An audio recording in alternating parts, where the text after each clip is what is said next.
Olá, sejam bem-vindos ao meu canal. Eu sou a professora Solange Tomiyama e é uma honra tê-los aqui comigo para tratarmos de assuntos relacionados à Faculdade de Direito.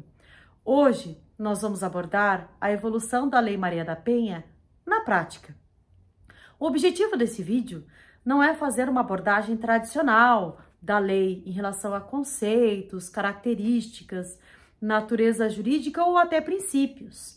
Na verdade, eu busquei, na minha atuação como advogada, um caso que eu vou contar para vocês, que vai servir de parâmetro de como ele foi aplicado há 10 anos atrás e como hoje eu percebo que a Lei Maria da Penha ela está sendo aplicada.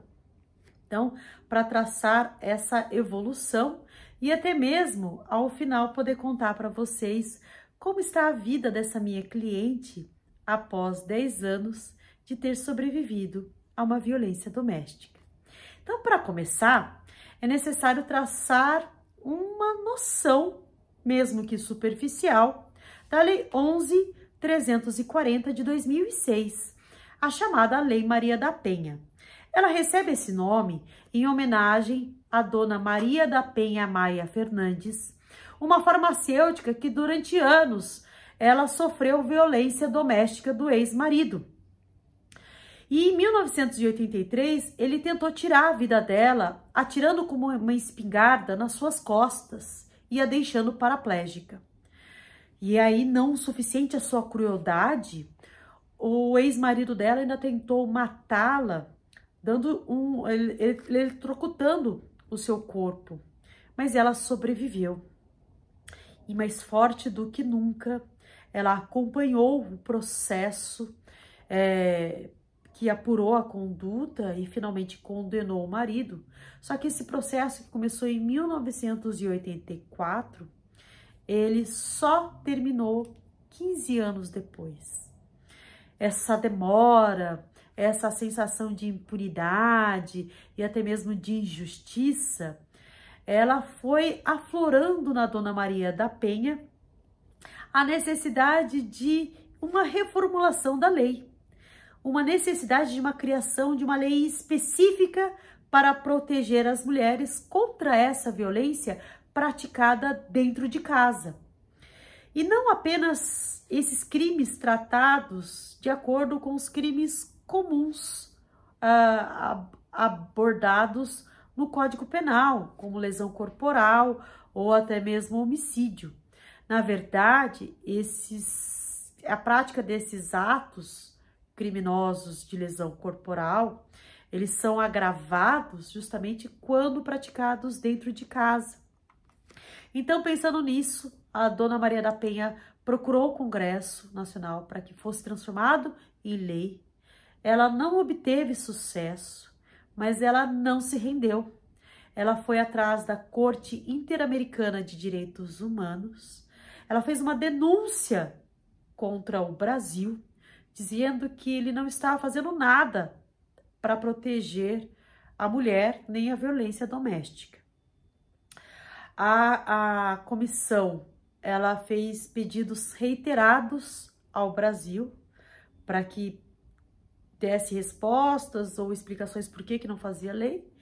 Não foi conseguido essas respostas, então o Brasil foi condenado por negligência e omissão em relação à violência doméstica. Ele foi obrigado, então, a fazer uma revisão das políticas públicas atinentes à violência contra a mulher e ainda ele foi condenado a criar uma lei específica que contemplasse a violência doméstica como um crime especial. Eu confesso a vocês que para mim foi uma alegria a promulgação dessa lei, mas nem todos os profissionais a encaravam dessa forma na época. Alguns poucos profissionais encaravam que era uma perfumaria, uma frescura, uma lei desnecessária, sabe? Já que havia a previsão de crime geral lá no Código Penal. E eu digo a vocês que não era, porque eu atuava muito antes da Lei Maria da Penha em violência doméstica. E sem sombra de dúvidas, foi um salto muito grande, porque antes da lei não tinha uma delegacia especializada. Antes da lei não havia um tratamento diferenciado para essas mulheres vítimas de violência doméstica. Tanto é que nem no caso da minha cliente, ainda era muito bem aceito a lei. Porque qual é o caso dela? No dia 12 de maio de 2011, por volta das 11 horas da noite, o marido dessa cliente, que era minha amiga, né? Ela é minha amiga até hoje, ela era minha amiga, ele me ligou.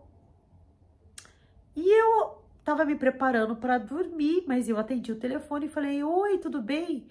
E ele, assustado, ele me pediu para que eu fosse até a casa dele, e porque ela estava sangrando. Quando ele disse essa frase, eu senti um arrepio na espinha e falei, meu Deus, tem alguma coisa muito grave acontecendo. E aí eu incorporei a advogada e fui conversando com ele, acalmando, dizendo que ia ficar tudo bem, para ele ficar calmo.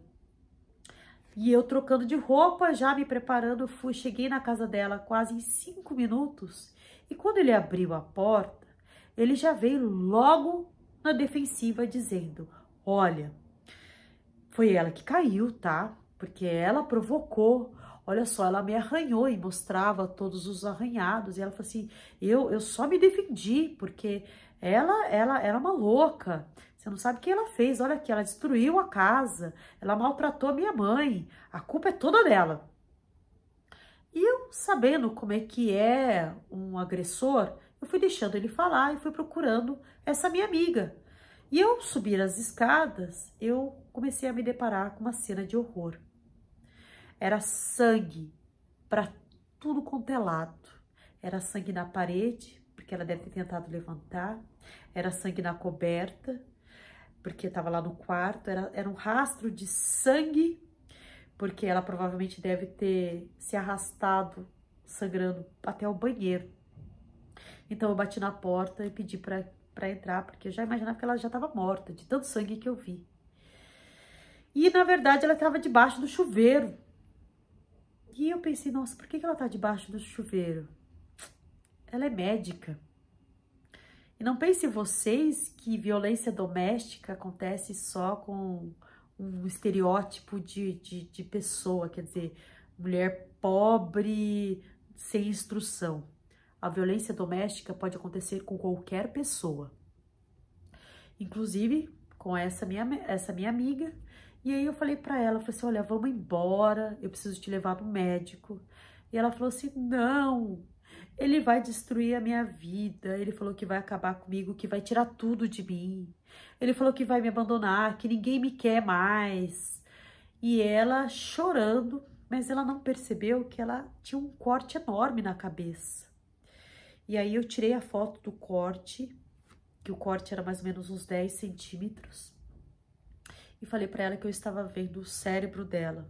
Lógico que não era o cérebro, porque eu não sou da área da saúde, mas eu sei que era uma parte branca, assim, acho que era a caixa encefálica. E aí eu disse a ela, hoje eu tô levando uma pessoa. Se você não for comigo, amanhã pode ser um corpo. Ela levou um susto e pensou, nossa, você acha que ele seria capaz de me matar? Eu disse que sim.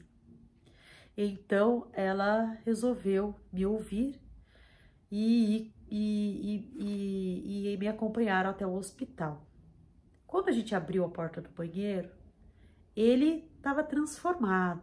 Ele parecia um doce de pessoa, sabe? Um marido apaixonado, que estava separando um pijaminha super quentinho para ela se agasalhar, se ela dormir. O chinelinho dela. Eu pensei comigo, ele quase matou a mulher e tá pensando em pijama quente. Mas eu fui deixando e falei pra ele, tá, depois eu te dou notícias e tal. Eu fui coloquei ela no carro e levei ela pro hospital.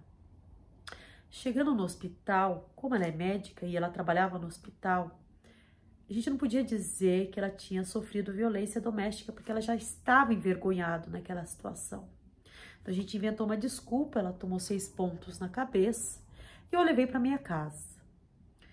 No dia seguinte, você percebe a tristeza e a frustração da pessoa e ela tava com aquela sensação de quem recebe a violência doméstica, de que é melhor deixar pra lá, né? Não vai adiantar nada. É melhor eu ver o que eu vou fazer, ou talvez voltar pra casa, conversar com ele. E eu disse que não. Eu orientei ela a lavrar um boletim de ocorrência, que o que ele fez não estava certo, que ela não merecia aquela violência por nada nessa vida, e que era necessário, então, que a justiça fosse feita. Aí ela me confidenciou que ela tinha no total 18 anos de relacionamento. Durante os 12 anos de namoro, ele foi um docinho de coco, sabe? Super romântico, apaixonado, dava presente, fazia surpresa, tinha apelidos carinhosos. E aí, só que quando ela casou com ele, a família foi contra. E nós, amigos, já até achamos esquisito. Falei, ó, por que a família foi contra?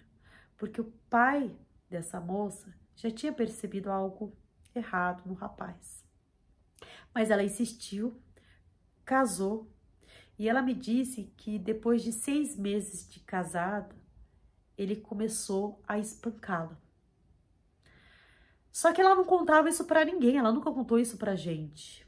Ela maquiava, ela cobria os arranhões, os roxos que ele praticava. Certa vez, eles foram num casamento e ele estava dirigindo o carro dela. E numa briga, ele largou essa minha amiga na Ayrton Senna para que ela voltasse a pé. Então, para vocês sentirem a crueldade que é uma pessoa violenta e uma pessoa agressora. E aí ela me contou tudo isso, eu falei assim, tá vendo, você não pode continuar com esse rapaz, não vai dar certo. Então a gente foi na delegacia, lavrou o boletim de ocorrência e já percebi, poxa, tem uma delegacia só da mulher, olha que bacana, né? Tinha um tratamento diferenciado por isso. Quem fez o exame de corpo e delito foi um colega dela, médico, que a conhecia, e foi super constrangedor. E ao instruir todo o inquérito policial, foi necessário, então, encaminhar para o Ministério Público, que ele é o autor da ação. E sabendo disso, nós até ficamos, olha, então vai estar nas mãos do fiscal da lei e o advogado da sociedade. Nós ficamos tranquilas. Só que não, porque lá naquela época, a gente já percebeu que tanto o judiciário quanto o Ministério Público, eles já eram um pouco resistentes, né? Como a violência ela foi muito grande, eu pedi uma medida protetiva e o juiz não deu na época. Ele falou que não tinha indícios, que apenas era um caso isolado, então que não era caso de conceder. A minha cliente, ela teve que contratar um segurança para que acompanhasse e protegesse enquanto ela trabalhava. Então, para vocês verem como é que era há 10 anos atrás. Ao receber o resultado do inquérito policial, para minha surpresa, o promotor de justiça, ele resolveu arquivar. E eu levei um susto. Eu fui conversar com ele e ele falou assim, doutora, eu arquivei porque a gente não tem testemunha, né? Não sabe o que aconteceu de fato. A gente não sabe se ela falou alguma coisa que provocou o rapaz e ele ficou nervoso. E eu olhei com uma desculpa tão chula. Eu falei, doutor, mas violência doméstica, dificilmente você consegue uma testemunha, porque é dentro de casa. Ele falou, ah, doutora, caso de briga de marido e mulher, não se mete a colher. Fiquei louca da vida e disse a ele que ia recorrer e recorri ao Conselho Superior do Ministério Público. Eu, na época, não tinha um telefone muito bom, mas eu tirei fotos do local e eu juntei, inclusive, nesse recurso. Aí o Conselho Superior, ele entendeu que havia indícios, nomeou um outro promotor, muito melhor, muito mais preocupado em exercer a sua função de fiscal da sociedade, de advogado da sociedade. Então, ele deu andamento ao processo, ele foi extremamente rigoroso, até conseguir a condenação desse rapaz. É lógico que a condenação não foi aquela grandeza, nem como ele era réu primário, ele foi condenado na época à prestação de serviço comunitário. Mas eu falei para minha cliente que foi uma vitória, porque ele não seria mais primário na próxima vez que ele praticasse essa violência com outra pessoa. E que ele tinha que aprender que estava errado o que ele fazia, que não era culpa da mulher, que ele não podia, por pior que fosse a discussão, partir para esse tipo de violência. E então, mesmo ele sendo condenado apenas à prestação de serviço comunitário, ela nunca mais falou com ele, ela nunca mais. E como é que ela tá hoje? Essa minha cliente, na época, ela tinha 37 anos. E ela já tinha colocado na cabeça dela que era uma sina, era um karma da vida dela, que ela teria que viver com ele eternamente, que essa seria a vida dela. E ela percebeu que não, porque logo depois que ela separou dele, ela conheceu um rapaz, esse rapaz maravilhoso, que a trata como uma rainha. Eles casaram e aí ela não teve filho com o ex-marido, porque ela, como médica, sabia como usar métodos contraceptivos, até porque se ele era violento com ela, seria com as crianças também. Então ela achou que ela nunca teria filhos. Ela tem 2 filhos com esse marido novo. Ela mora numa casa, um casarão maravilhoso, porque ela teve que, na separação, dar metade dos bens dela para o ex-marido. Mas não foi tudo que ele falou que tiraria, ele falou que ele ia tirar todos os bens dele, não. Ela deu a parte que lhe cabia. E então ela pôde reconstruir a vida dela. Hoje ela é muito mais feliz, hoje ela é muito mais alegre. E o que a gente pode tirar de lição disso tudo? Que a gente tem que ser sensível aos fatos que acontecem à nossa volta. E que as leis, elas não surgem do nada, mas elas surgem por uma necessidade clamada pela sociedade. Quer dizer, algo que está acontecendo que precisa modificar, que precisa ser repudiado. Então, a gente tem que ter essa sensibilidade em relação às novas leis. Entender que, embora tenha alguns profissionais como esse promotor de justiça que seja machista, que seja misógino, que não entenda qual é a função dele, nós temos esperança que tem outros melhores, então a gente tem que recorrer, a gente não pode se conformar com a decisão de uma única pessoa, porque sim, a gente tem que entender que a gente pode, mesmo que movendo um grãozinho de areia por vez, a gente pode mover e mudar a conduta das pessoas e até mesmo esse cenário horroroso que é a violência contra a mulher. Lógico, os números não diminuíram após a lei. Pelo contrário, eles estão agora eles estão maiores, até porque as pessoas agora elas têm coragem de denunciar, elas encontram amparo com uma delegacia especializada, mas ao mesmo tempo elas encontram uma proteção da lei. Embora você ache ou você conheça alguém que viva nessa situação de violência doméstica, diga a ela que ela não precisa se conformar, achar que ela vai morrer, que é a sina dela viver nessa situação ruim.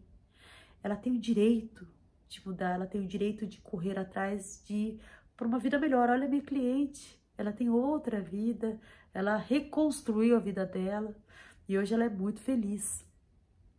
E muito embora a lei, na época, ainda sofresse resquícios de um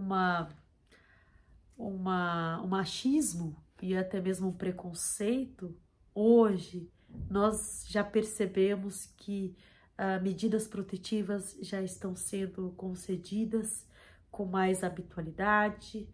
Nós percebemos que existem outras leis vindo na mesma preocupação de proteção, como a lei que combate ao feminicídio, a exclusão da tese de legítima defesa da honra. Então, veja, nós estamos progredindo sim, e existe esperança de tentar conter ou reprimir ainda mais a violência praticada em âmbito doméstico, porque a gente tem sim que lutar pelos nossos direitos. Bom, espero que tenha gostado do vídeo. Eu agradeço por vocês terem assistido até aqui. Se você achar interessante, compartilha com alguém que está vivendo ou já viveu uma situação de violência doméstica e diga a ela que ela não merece e não merecia passar por isso, ok? Se você gostou, dá um joinha, porque isso ajuda a chegar esse vídeo a muito mais pessoas que precisam. E eu te vejo no próximo vídeo, tá bom? Um grande beijo, tchau, tchau, até mais.